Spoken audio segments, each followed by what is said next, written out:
All right, I'm the Flat Rate Master, and today we're talking about the new Matco brake bleeder. This is a PSA. Matco part number BBVQF. It is a vacuum brake bleeder system. Now, the PSA about this is if you intend to use it in a manner that it is not intended for.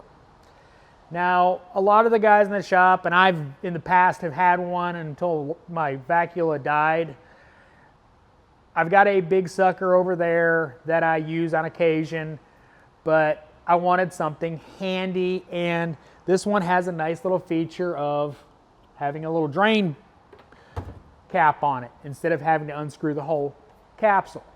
Now, this is made by a company that is new to Matco, and brand new to Matco, and I don't know the name of them, but I bought this with the intention of using it to suck out fluids in valleys and power steering reservoirs when I'm doing repairs or stuff like that. Quick, easy, handy stuff to suck out.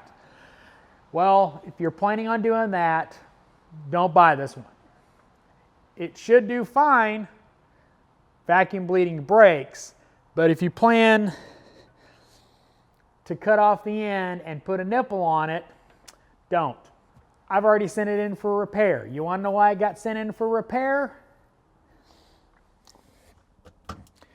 Because where this end plugs in to the hose, there's a filter.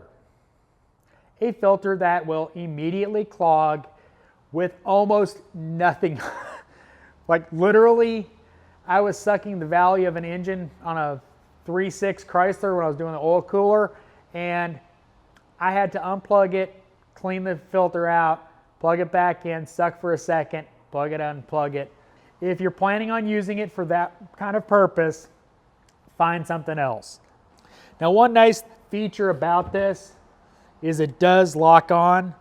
So when you want to suck for a while, you just kick it on and you don't have to hold it or anything like that.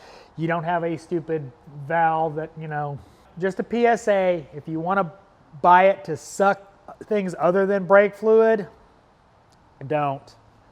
Get something else. As always, thanks for watching. I am the Flat Rate Master.